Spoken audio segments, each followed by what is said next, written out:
introductions. Do we have any bill introductions today?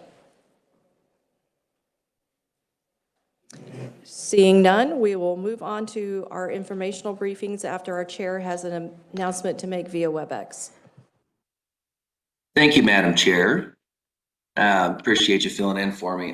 Folks, we did send a calendar out, but we are going to meet this Monday for bill introductions pretty much only because it is the last day to request bill introductions. So we'll get the calendar updated and sent out. So that's really all we're planning on doing on Monday, but I wanted to make sure you know any bills that haven't been requested to be introduced need to be introduced to the committee no later than Monday.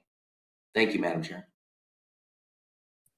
Thank you, Mr. Chair. Our first informational briefing is the foster care report card.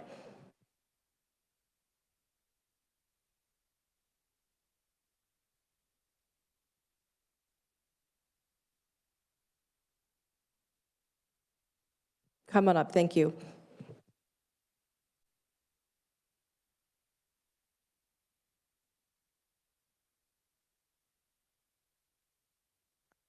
Forgot to turn on the microphone. What I was going to say is this is my first opportunity to testify in front of you, obvious from the fact that I forgot to turn on the microphone. And so I thought I'd take a moment before I got started today to introduce myself. I'm the Director of Permanency and Licensing at the Kansas Department for Children and Families and have been in this position since June of last year, since 2023. Prior to beginning in this position, I worked in the Northeast and Southeast DCF regions as the lead attorney. And throughout my career, I've worked in the Jackson and Lyon County Prosecutor's Office as a prosecutor and started my career as a social worker for DCF way back when it was still SRS. So I thank you for this opportunity today to present some information on the 2022-2023 Kansas Foster Care Annual Academic Report Card. This annual report is an opportunity for us to continue to collaborate with the Department for Education and DCF so that we can collaborate, we can learn about outcomes, we can learn about the needs of students who are experiencing episodes of foster care. You have my written testimony, hopefully, and rather than reading that, I thought I'd just hit some highlights, though I'll be happy to stand for questions at the appropriate time. Each year, our report card mentions collaboration, coordination, and communication, and there's a reason for that. Those things are really important in improving the educational attainment for youth in foster care. As part of the testimony, we've provided some stories of youth in foster care who, through their hard work, as well as collaboration, communication, and coordination, were really truly able to move forward with their education. Equally as important, we have mentioned some collaborations with local school districts that improve educational experiences and attainment, not only for youth in foster care, but also youth who are part of the general school population. Included in the data and discussion that is in my testimony, I wanted to hit some of the some key points. The number of youth in foster care in Kansas continues to decline. This is good for families, this is good for the state. We appreciate the partnership of all of the branches of government in being able to continue to reduce those numbers. Graduation rates for children who are experiencing a need for foster care over in 2022 over 2021, 22, between 2021, 22 and 22, 23 increased by 5.3%. And while they continue to lag behind the all-student rate, that rate of increase is higher than we saw for the population of students generally. We've also seen that attendance for students who are experiencing a need for foster care is generally improving. We're seeing less chronic absenteeism and increased attendance rates. We've also seen an increase in youth in foster care who are engaged in at-risk preschool programs or special education services. And despite the fewer number of children in foster care, despite the decrease in the foster care population, we have had an increased number of children participating in the mental health intervention team programming in their school districts. So while the need for foster care decreased by 285 children between the two reports, the number of children increased by 6 who were participating in those programs. We'll provide some information from the report. I'm happy to go over any of the other data points, and I'm happy to stand for questions at the appropriate time. We appreciate the opportunity that we have had throughout this year and into next year to continue to collaborate with the Department of Education, to continue to look at that data, to look at the things that it tells us and how we can improve educational attainment and how those things impact, how a stay in foster care impacts a child's ability to receive an education. Thank you very much. Don't go far because we'll take you up on your offer for questions. We tend to be a very inquisitive committee. And I see Representative Riley's hand up. I will begin with you. Thank you, Madam Chair. Thank you, Rebecca, for your report. So are you the person, I just clarify a little bit, said certification. Are you the person that does certification for the different places? I'm thinking of one of our places there in Sumner County. Would you have been the person that did the certification for that? It's a foster placement place.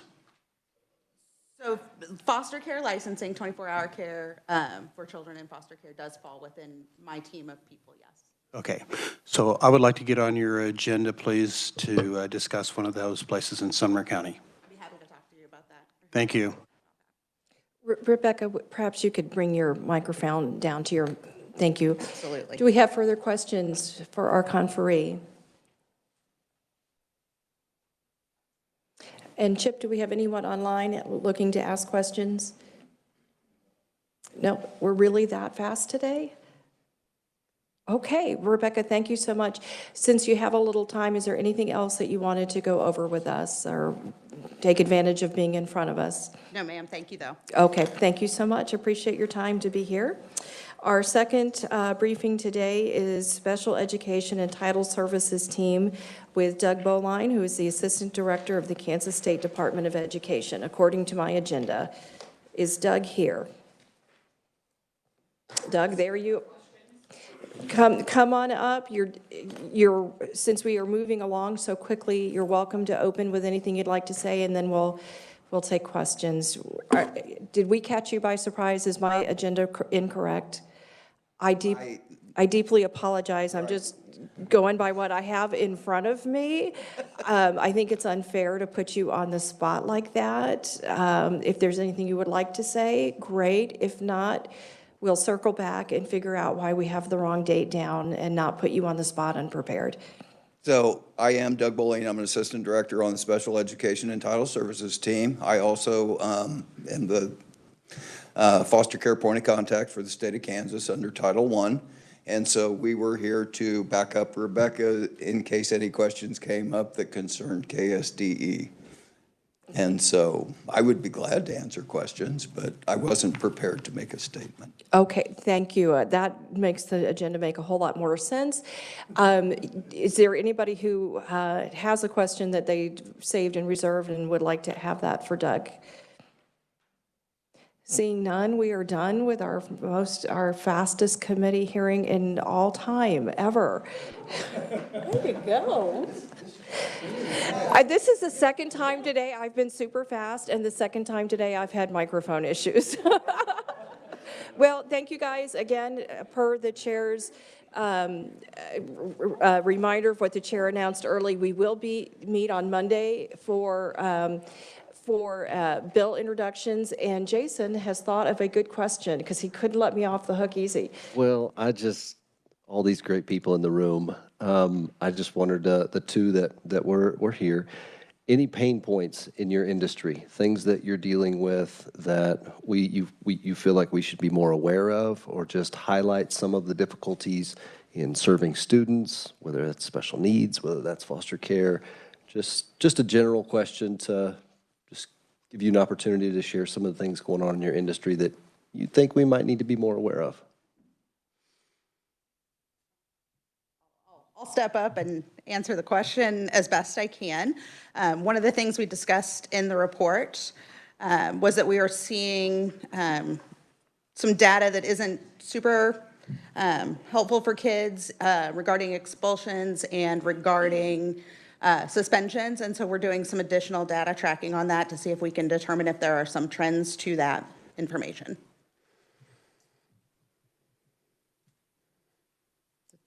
Does that answer the question? Thank you. Any other questions? Scott, Representative Hill, I apologize. Thank you, Madam Chair.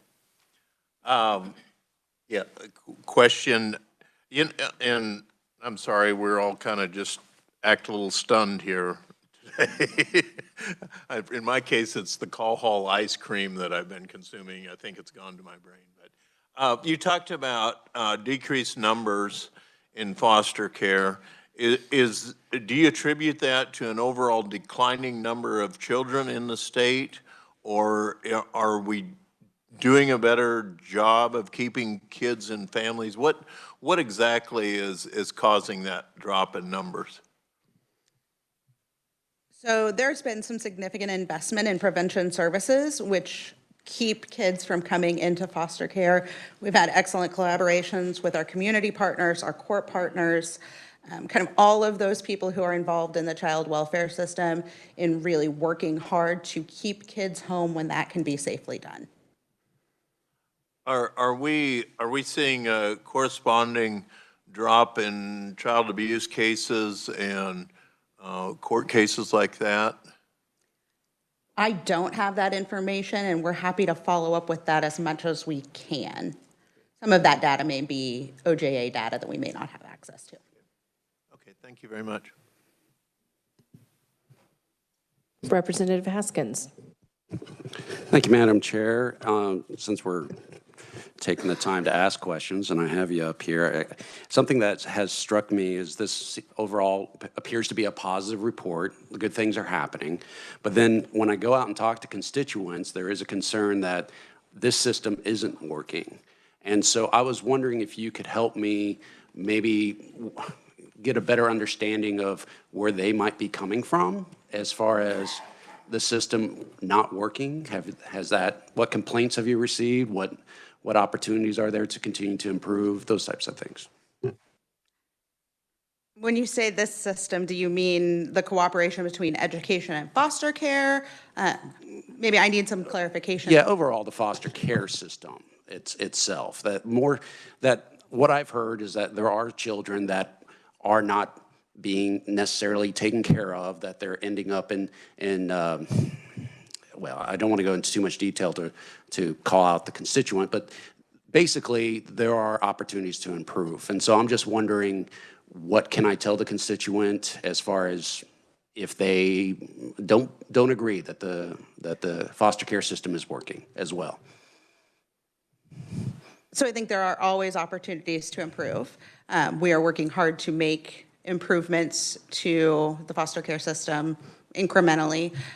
Certainly, if they have concerns, they're welcome to contact our agency, and we're happy to work through those with them. They could contact the Department of the Child Advocate to help work through any of those issues. So there are some avenues to work through concerns that they may have. That's fair. Thank you very much.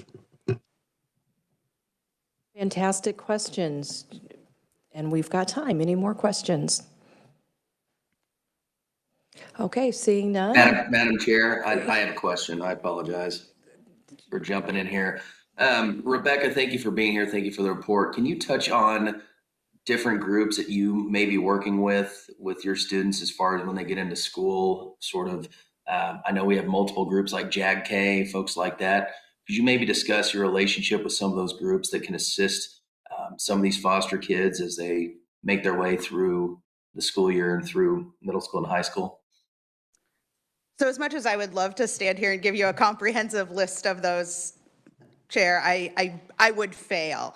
We work with a number of groups, and particularly depending on what school district the child is involved in, what contacts that district has. I know that JAG-K is involved with some of our students. mental health in schools, intervention teams. We have mental health centers that are providing services within the schools. The particular programming that any student may be involved in will be somewhat specific to the school that they are attending. Very good. Thank you, Madam Chair. You're very welcome. And Representative Younger has been inspired. Thank you, Madam Chair. Are there enough foster parents out there? And if not, how do you recruit them? How are you recruiting them if they're not there? So our focus is always to place kids with relative and kin as a first option when that is an available placement choice. We do have a diligent recruitment plan for recruiting foster parents and partner with our child placing agencies to do the recruitment of foster parents.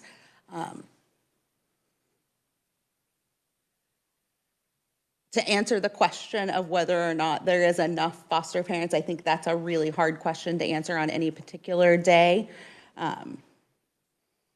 because the number of foster parents changes day to day. Our goal is for every child who is in foster care to be in a family-like setting when that is possible,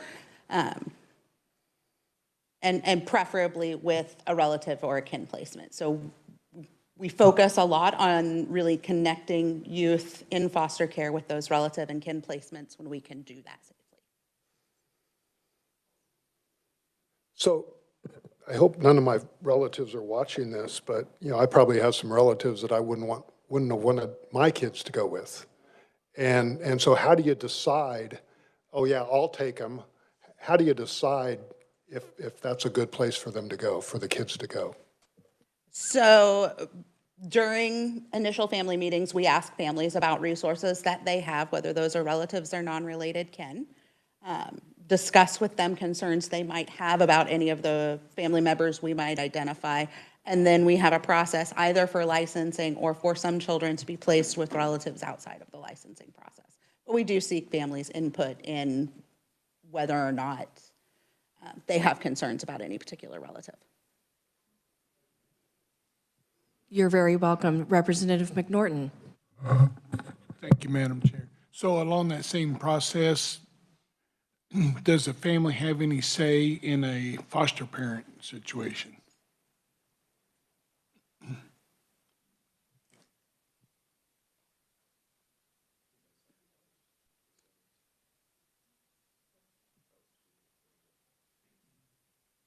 So throughout the process, we would ask families if there were concerns. Would we have them specifically choose a foster family? Probably not. Did you have a follow-up? Okay, thank you very much. Chairman Thomas has another question. Thank you, Madam Chair. Rebecca, I have a question on the data. I'm looking through the report card, and it's a couple different pages, but I'm looking at page 12 right now. There's sections where you're looking at the state assessments, and some of the data just says NA, but I noticed the numbers don't add up to 100%. So could you explain that as far as where the numbers are at with some of the level 3, level 4? So for example, the Hispanic foster kids, 58% level 1, 30.49 level 2, 9.83 level 3, NA on level 4. Does that mean it should be 0, or do we just not have a number? I'm just trying to figure out some of the data I'm looking at here. So I'm going to have to defer to Mr. Boleen from the Department of Education to talk about the specifics of that data. While he's talking about that, I will actually grab my copies. I thought I was off the hot seat and put my stuff in my bag. So I will grab those while he answers the questions about that. Assistant Director, come on up, please. So NA is not 0. NA means that there are so few children that we can't report it. We have to suppress the number because it could be identifiable information. And so anything below a certain threshold, we don't report. It just becomes NA. Good to know. Thank you, sir. Did you want to come back up, Rebecca? I can if there are more. Okay. In that case, I will leave Assistant Director Boleen there, and then I will come to the question on this side of the room. Assistant Director Boleen, can you tell me from the worldview of your universe, two things that are, besides funding, the most difficult to help foster care children, or anything that you glean from the testing data? I think one of the things that our districts struggle with probably the most, and this is me shooting from the hip, so would be the students that don't have permanent placements, that are moving every day or every night. They may be in an office during the day, but then they have a different place to sleep at night. And so it's hard for districts to enroll students when they don't know whether they will be there for more than a day. And then they might enroll them and then they're gone. They do get a permanent placement someplace else. I think the other piece is trying to keep kids in their school of origin, which is the whole purpose of Title I. Where we come into the picture is trying to make sure that educational stability is maintained. But when, and you can correct me if I'm wrong, but if we have a lack of foster homes in certain parts of the state, and so we have to ship kids all across the state to find them a placement, then school of origin is pretty much moot. And so that educational stability is gone. And so I think those are two things that affect us. Thank you very much. And I saw a hand on my left, and was that Representative Gates? Go ahead, please. Maybe just to follow up on that, where are your spaces in the state where you're lacking to where you're having to transport kids further than you would like? I don't know if I can answer that specifically, but I would say Western Kansas, we've got a shortage of homes. In the metropolitan areas, it's probably where most of the foster homes are located. Salina, Wichita, Parsons, Kansas City, Overland Park, Johnson County, whatever. But I think as the further west you go, then it becomes harder and harder to find those placements that are close to home. Understandable. Thank you. My other question, thank you, if that's all right. One more? One more, and then we'll go to Chairman Thomas. This one might be for you, and it's a question around what the process is like for foster families that have been a long-term placement, and then they're wanting to adopt. And I've heard some difficult stories around that process. And what is your, I know that's probably not all in your purview, but from your side of it, what maybe makes that situation so difficult for those families to get through the adoption process of those kids that they've been taking care of for long term? So I think the best answer I can give you for that is that it's different in every one of those cases, what barriers are in place. Every situation is a little bit different, and so to give you a blanket answer of what would be causing those struggles is really difficult to do. Or family circumstance, because from my constituents, it's really programmatic issues rather than what's going on in the kid or the family's life. It's the process that, almost like what Representative Haskins is saying, kind of just word on the street and the feel of people, is that transition process is very difficult to go about, which it's very important, for it to not just be easy, but allowing those kids, if they've been in that long-term placement, to have a great chance to be now foster parents into adopting them. I just wondered if there was anything you could speak to on that.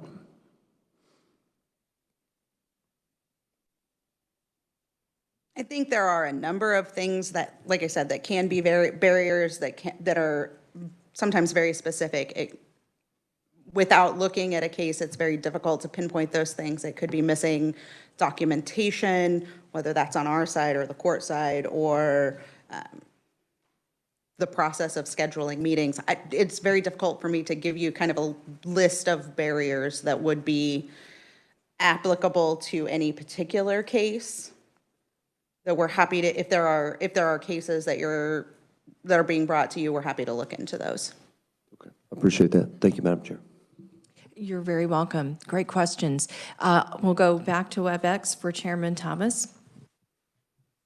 Thank you, Madam Chair. Actually, Representative Getz pretty much touched on what I was going to ask about, because I too know several people. I know in our church, and we have a ton of families that do adopt, and some families that don't, because oftentimes they cite it's expensive, the time it takes. And so, I'm not saying this to be critical. I'm saying we're all bringing some valid concerns here. And I know at the end of the day, these people are amazing people, and some people are missing out on the chance to adopt. And I'm not really looking for any blame or to say it's because of any specific reason, but I think it's healthy to have that discussion and see kind of what DCF can do once they get some of these reports, if we can get them to you, because there are families out there that want to adopt but can't. And so whatever we can do as a legislature to help make it easier and help you guys out at the same time, make sure that all families that want to adopt have that opportunity and go through the right process. I think that's a conversation that needs to keep happening. So that's all. Thank you. Thank you, Chair Thomas. Representative Haskins. Thank you, Madam Chair. And circling back to my earlier question, and thank you for patience on this, but it's specifically the reports that foster kids are sleeping in offices. And, in August, there was a news story that came out, and the report wasn't really positive, that the numbers are increasing. And so my question is what's being done to address this? And more specifically, why are those numbers increasing? So I believe the report that you're referencing is the neutrals report for for period 2 under the settlement agreement. The one thing I would note about that is that data is somewhat delayed. The most current numbers for children who did not have a placement for the evening are available on our website, and I don't have those with me. Have they improved? They have. And what was the reason for that? So we've implemented a number of programs to work through that. One of the things that we've done is set up kind of a fiscal structure to have what we're calling the standby bed network, which gives us an opportunity to make sure that we have immediately available beds. So an opportunity for homes to hold a bed for a child who needs an immediate placement. Okay. And why are they staying in the office? Why is that even a case? And I'll leave it at that. Why is that? So there are a number of things that go into a child not having a placement for the night.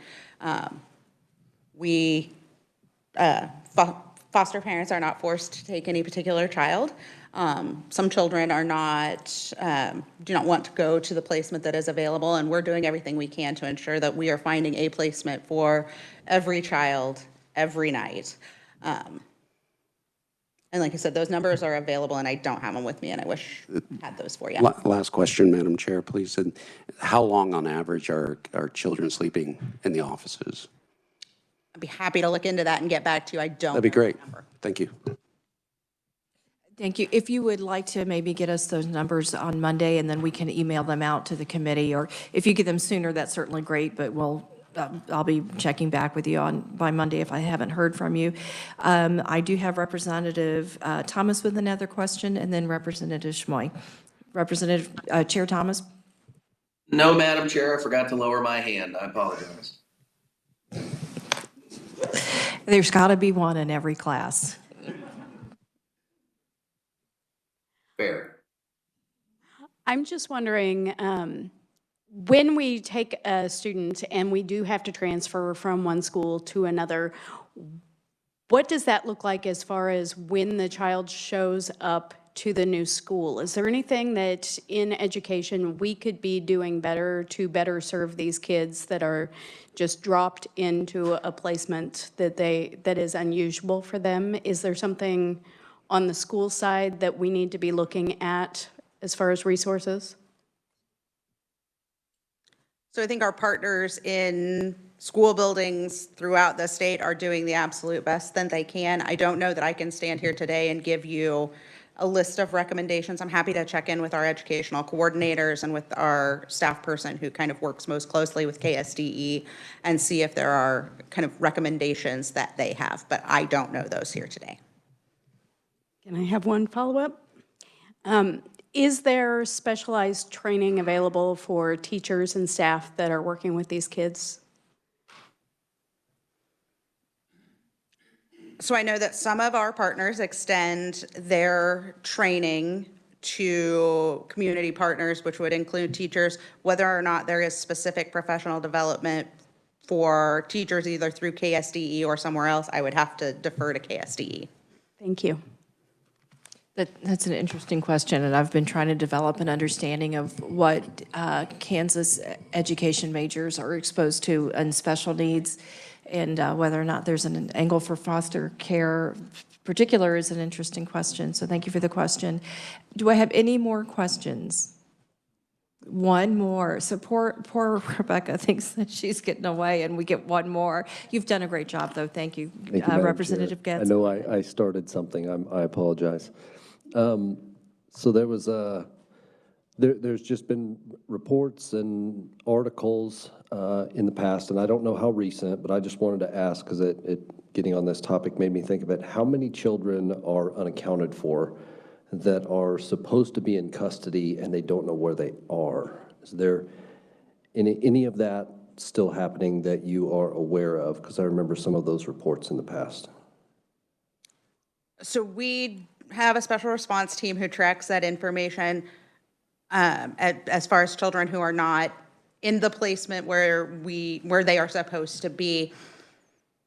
I know I saw that number yesterday.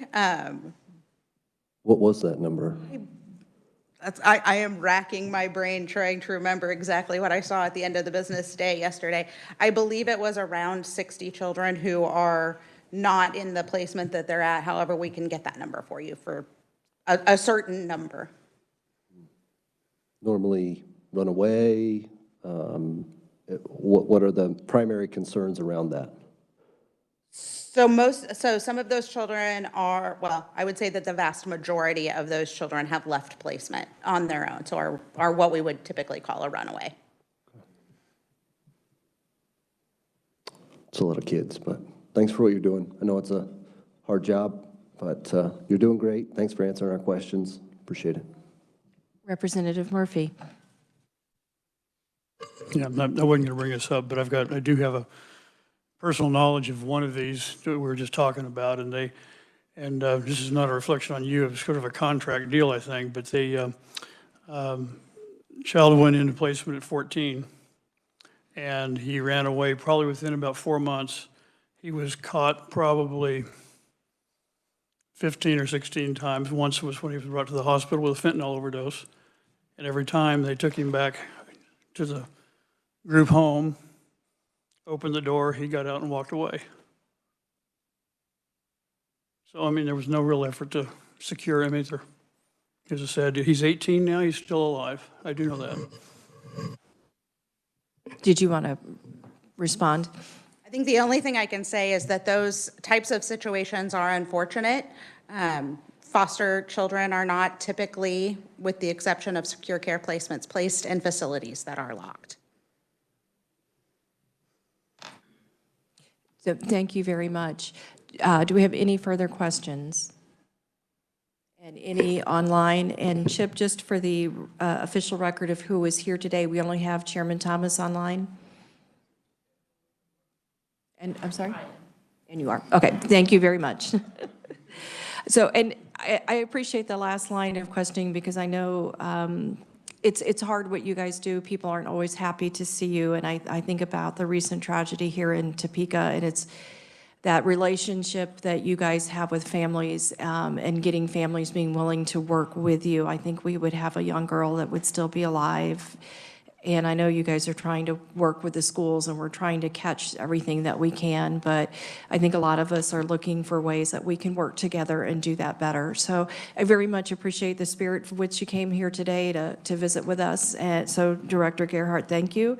And Assistant Director Bowling, thank you as well. If I see no further questions, I'm going to adjourn us. We are adjourned.